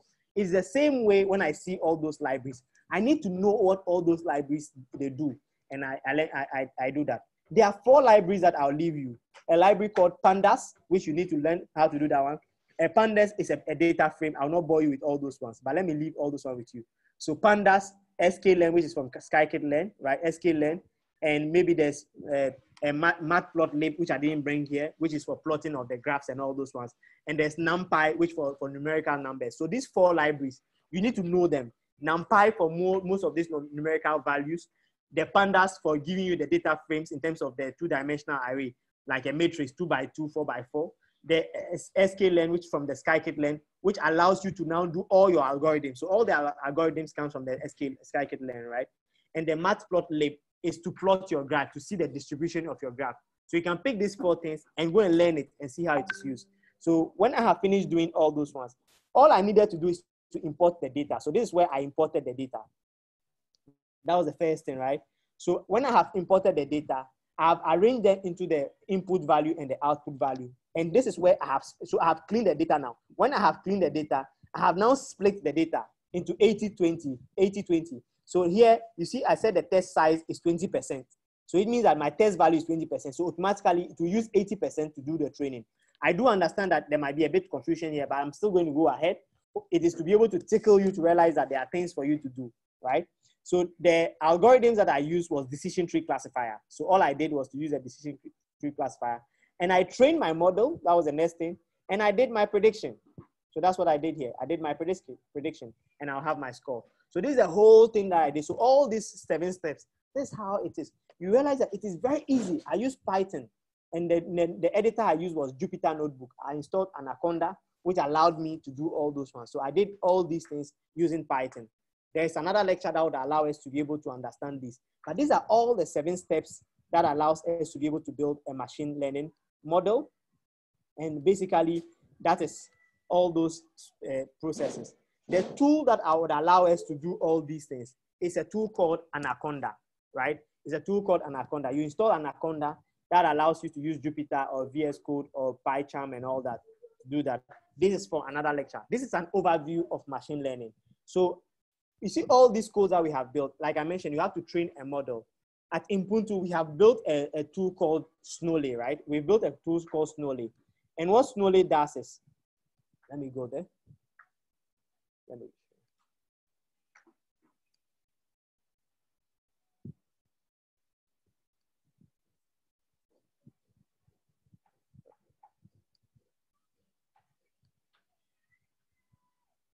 Yeah. So this is Snowly. I've logged on already. So what Snowly does is that we have built, and Snowly was named after me, by the way. So all the algorithms behind those programming has been done. It is to take care of people who don't want to program. All they want I to need to start building my own AI tool and be giving it my own name. Exactly. I think you can build your tool and use Knowledge API, just like the way Google has done that. So you can, instead of reinventing the wheel, come and use our APIs, right? So okay. What we have done at Impuntu is to build it, because we understand that most people don't want to program, but a lot of people understand their domain area. For example, what I have done is that you realize that we have analyzed data of banks, even everything. Before I started, all I did is that I just ran COVID-19 to see what is the distribution. So what it does is it has run all the algorithms, imported. So it scrolled through the web to get, for now, what I did was for Twitter. It went on Twitter, everybody who is talking about COVID-19, it would go and look for the information, and it will categorize it based on positive, negative, and neutral. What it did was unsupervised learning. It clustered the information, picked the sentiment out of that, and now clustered it. So when I did that, right, I'm going to open that. So when I did that, so all the data, so the data set that I picked, because I didn't want to pick everybody online, I picked only 500 data sets. And I realized that out of the COVID-19, it says that 12% gave positive feedback, 54% gave negative feedback, and 33% gave a neutral feedback. So it drew a graph for you, which was from Matplotlib, right? Drew a graph for you, and now gave you, so it went and picked, so this is the privacy of people. So realize that this is where the concerns from what Bernard was asking. So it will pick which channel it took from, what time, and which user said that one. And what did the person say? So this person was talking about halting funding from world. So this is what somebody said. And he says that it was a negative effect. That was the sentiment of people. So it was grouping it based on negative, neutral, and positive. So this tool is currently being used by banks, where instead of using the net promoter score, they'll go and ask for people like, on a scale of 1 to 10, can you recommend my company for me? You would realize that most likely at the time, maybe for example, if I use a service of a particular network and I'm not happy, at this stage, because I'm not having an issue, I might forget it. So if you come and do an NPS score on a scale of 1 to 10, can you recommend my network to somebody? Because I have forgotten the experience, I might say yes, 6 or 7 or 8 and not 9. But if you are likely to get me to say the truth only when I'm experiencing a bad effect. But most likely what people do is that anytime there's a bad experience, they might go to social media or they'll go in WhatsApp status and they'll put their rage there. So what this sentiment analysis does is that what this tool using clustering, right? What it does is that or using sentiment analysis, it goes to the website. So immediately I'm not happy. I mentioned this network is not doing very well, and I put it on my Facebook, on my Twitter, and all those ones. It goes using machine learning to go and extract. So first of all, it will extract the information in an unstructured form, because you realize that if I look at this information, it's unstructured. So how do I know that this is positive or negative? This is a question that David asked. So I pick this unstructured information. I try to perform machine learning algorithm on it after I've this unstructured information. I structure it in a way by breaking them using probability sampling to be able to get all that one, right? When I have broken all this work, I look at the consecutive, let me not go into the mathematics of it.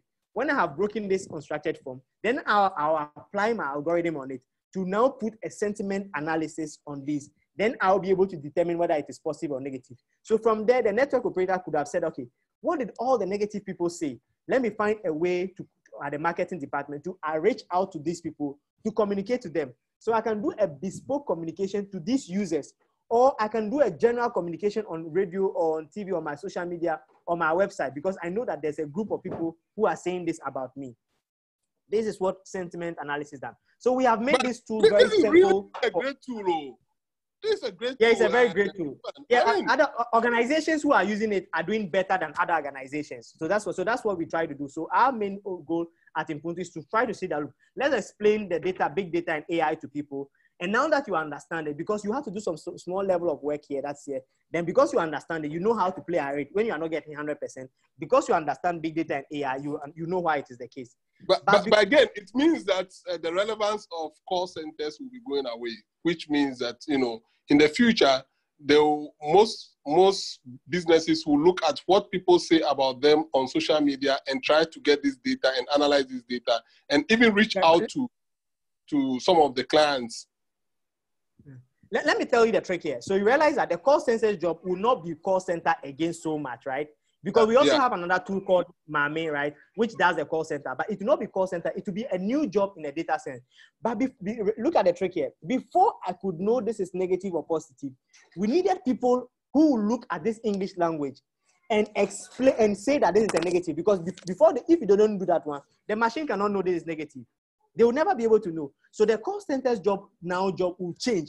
It will now change for them to read. They will give them a lot of data, maybe from the Kuma wood industry, from other industry. For example, in Ghana, if I say no yawa, if I say Charlie, go and come and all those ones, the machine cannot understand it. The new job of call center is to now pick this data and let them now see how they can do extract, transform, and load into a form. So they will analyze the pre-recorded data, and they will keep on upgrading this data. So there will still be job for them, but they will not be doing calls again. They will not be taking calls. They will read it and they will manually analyze it. That is what that's their job will no more be that one. It will now be a new job in terms of analyzing. That's why we are saying that the net effect of is only job that will be changing. It's not the job that will be lost, right? That is it. So the last thing that we added on our algorithm here is that you realize that there's a voting here. Because first we didn't have a voting, we realized that anytime, so you see here says 60%. The reason why it says 60% or 100% or maybe some other percentages, we knew that there might be instances where somebody will say this is neutral, this is positive, this is negative, this is neutral. So what we have done is that we have allowed different algorithms to give their predictors. And now when we finish, we look at the majority carries a vote. So if it is more than 50% who said this is a particular instrument, then we will now display those ones. So when you look at this, 60% of the algorithm said that it was neutral. That is why we do neutral. So basically, that's what we have done at Impuntu to try to ensure that, look, you can use this one for fraud detection. You can come to your machine learning to do fraud detection, to do your change prediction, to do your classification. You can use Snowflake to do all those ones. So if you have mobile money fraud, you can come to this place and do that. If a banking sector, so maybe the microfinance, the banks, or even mobile money, they want to be able to see that this person, is he credit worthy or is she credit worthy?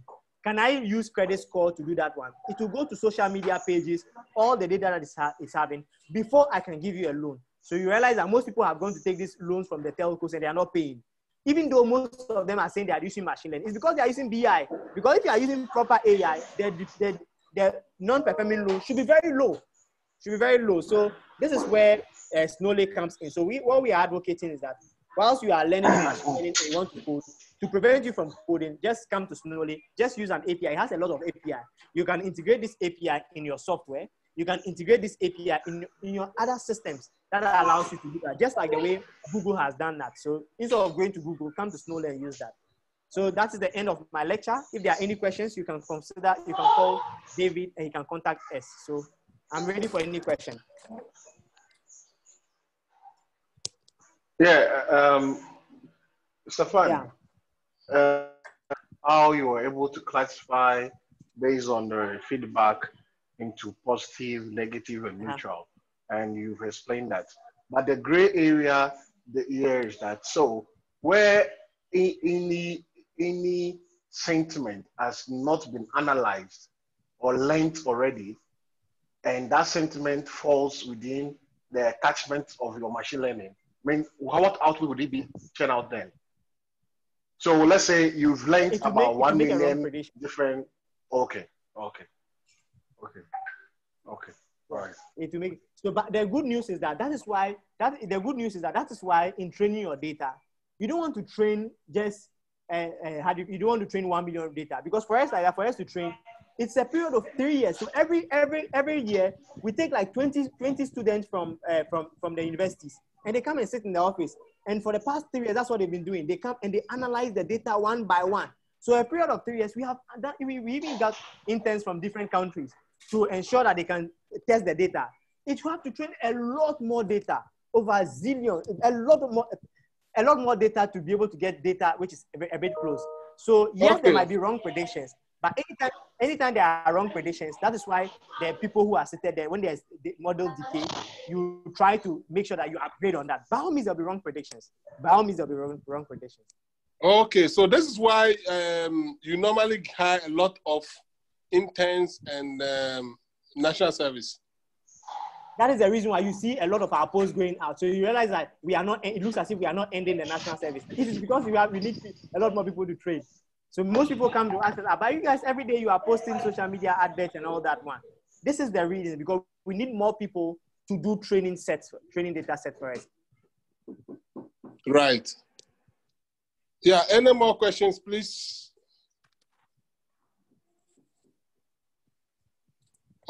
This thing looks a bit new to everybody. Yes. Hello. Hi. Yes. So we've had fantastic presentation on AI. I want to ask. So if one wants to get into this field, where do you start? Right. Good question. So good question. Please go ahead, Stefan. Okay, so I saw IIPGH doing some adverts in terms of like letting training on the Python machine learning. I think that's a very good start. But if you look at the price that IIPGH is charging comparatively to what you get out there, it's relatively very cheap.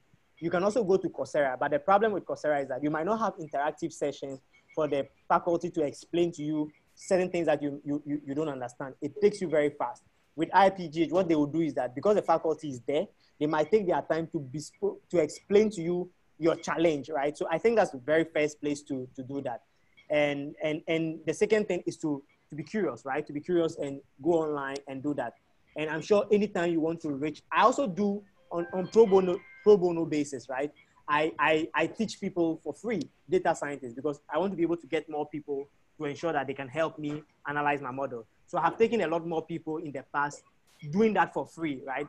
And I think that you can also take advantage of that, but you can reach David, he will reach me and see how you can do that. But basically, yeah, Coursera is one of the best places to do that, and IIPGH. Yeah, so thank you very much, Stefan. So we normally try to help people with the... My hand is up, Mr. Go.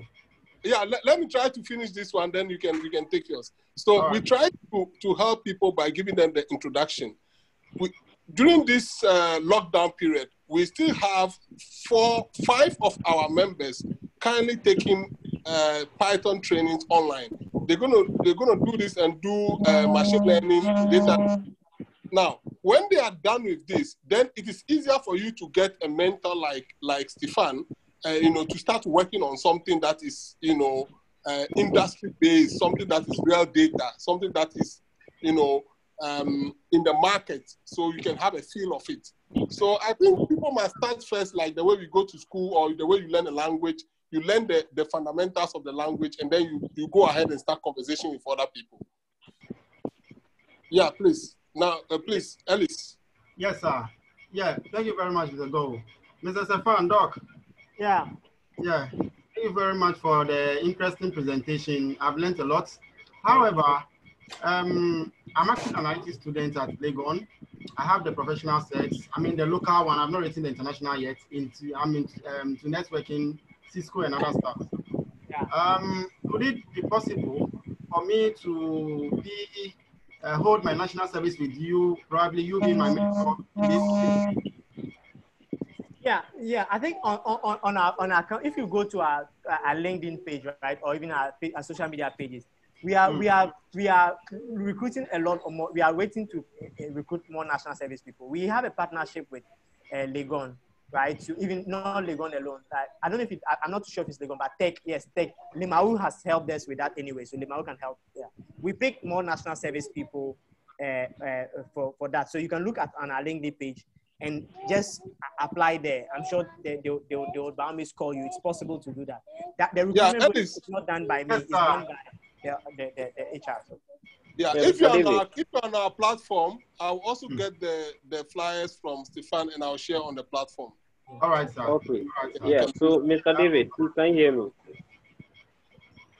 I'm saying that if you're on our platform, any of our social media platform, any of our WhatsApp platform, I'm going to share the link, the flyer from Ubuntu Technologies, so that those of you who want to do internship or want to work remotely, want to play with some data and learn some things, you can actually apply. And they hire people. They hire a lot of people. Last year, for example, they were looking for about 200 people, something like that. Yeah, so Mr. David, hello, can you hear me? Yeah, I'm here. Yeah, I want to ask a question about the whole artificial intelligence and big data stuff. You see, we have universities and institutions who are doing courses like general IT, that's IT management and stuff like that, and they take students from the SHS level, that's with a background of general arts, not necessarily the sciences. And with all that we are talking about here, looking at the mathematical calculations and the like statistical terminologies he's using, I just want to find out, is it really compulsory that someone who wants to go into this should have a very good science and math background? Because when we look at the general arts section in Ghana, it is not so much based like on the sciences and deep maths, not even elective maths. You just do your general stuff and then so for someone who is coming from that level, can he actually enter this field? And what is the way to go? That's my question. Let me give you the first preamble. Yes. Okay. So my wife, right? She did philosophy, psychology, English, French in UCC, right? Right. Okay. And that's what she did. Okay. She can explain all the concepts. She can do the same presentation that I've just done, right? She can do the same thing. And she has built interest and she's more into the legal part. Wow. She can do the same presentation that I've done. When you bring mathematics to her, her head is like as dead as a rabbit. I don't know if I could define. That's the best definition. She doesn't like mathematics at all.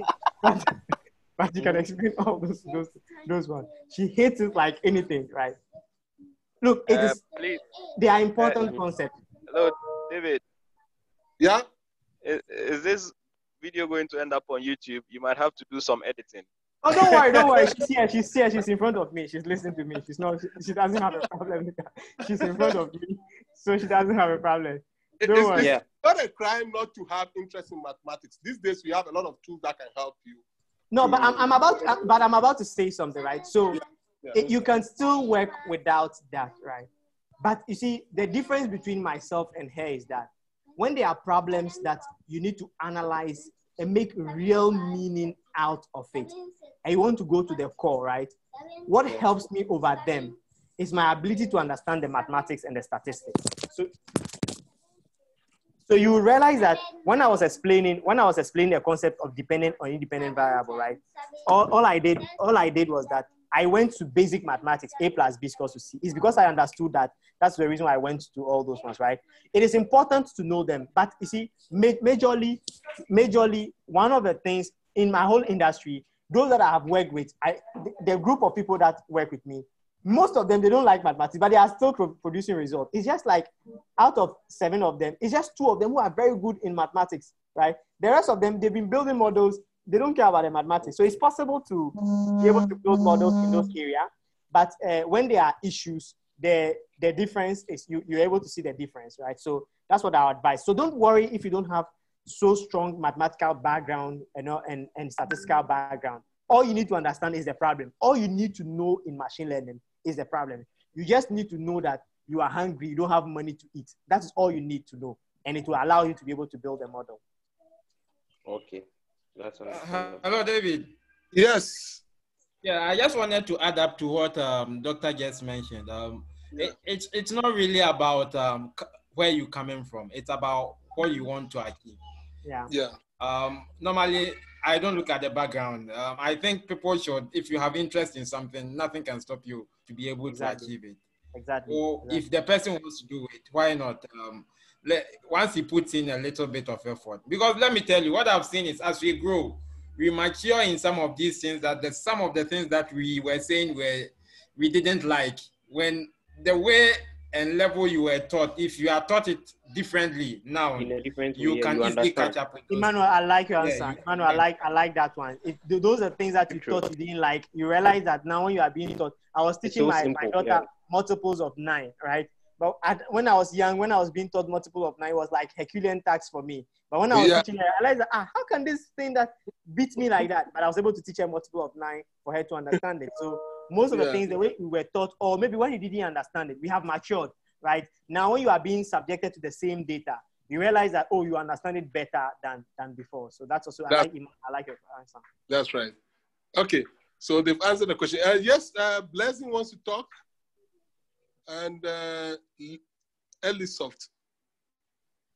Blessing, Elisoft, please unmute and talk, please. I read a little bit of programming. I want to know which are the key programming languages you need to learn before you get to this level. Okay, so I think I failed to mention that maybe I ran faster than, I only mentioned Anaconda and Jupyter. So for you to be able to do machine learning, there are different, you can do that in any programming language, but some of them are more easier than others, right? Some of them are depending on how you want to do that, because I can do prediction in Java and all that, right? But it's the strength is in another thing. What is more loud, profound now is either R and Python, right? I can do R and Python. So Python is very simple, but Python also has limitation in terms of deployment of software and all that. So the best bet I would recommend for you, which is my opinion, not based on total research, right? My opinion is Python. I would say just take Python. Python is very easy to learn programming language. It allows you to do all those models that you want to do. It is very simple. For example, if I show you my screen, I can just do certain thing in Python. I can write 2 times 2 and Python would interpret it for me. Unlike any other language, I have to put it in variables. I have to try and create an instance before I can call them and all that. Python, whatever I'm about to write, it just runs that way. So I would recommend Python. And the editor, and when you install Anaconda, you use Jupyter Notes to visualize your data. Okay, please, I have a question based on this. Yes, please. So, talking about Python, and let's just look at it from a broader view. Okay. We all understand that Facebook has certain elements of PHP in that, right? So if I'm coming from, I build an application in PHP, and you as a data scientist are working from the Python, like from another programming language. Like, how does the whole thing come together? I'm trying to wrap my head around. Let me explain this to you. So PHP has moved from PHP to hip hop. So they are using their own programming language called hip hop. So they started with PHP, but over time they moved to hip hop. So, but I think your question here is, how do you call it? When there's a different language and there's a living language and you built in Python, how do they sync? So you see Snowly, right? Snowly was built in Laravel. Laravel is a framework that houses a PHP, right? It was built in Laravel, right? But the machine learning engine that goes to do the job and all that one, right, is done in Python. So it goes to do that one.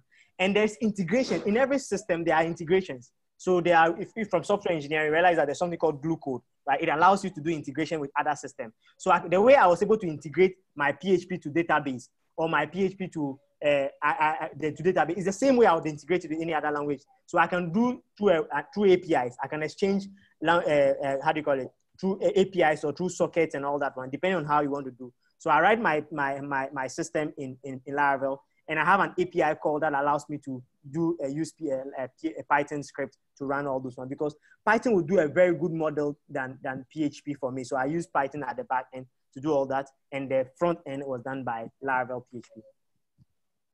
All right. Great. So we're wrapping up now. Thank you very much. Blessing, please ask your question. Blessing? Okay. So can I ask a question, David? Yes, Kojo.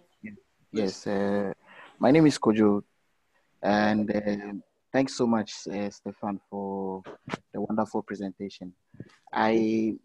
The only question I have is if anybody signs up for Snowly. I just signed up for Snowly, and I've been testing it in the back end.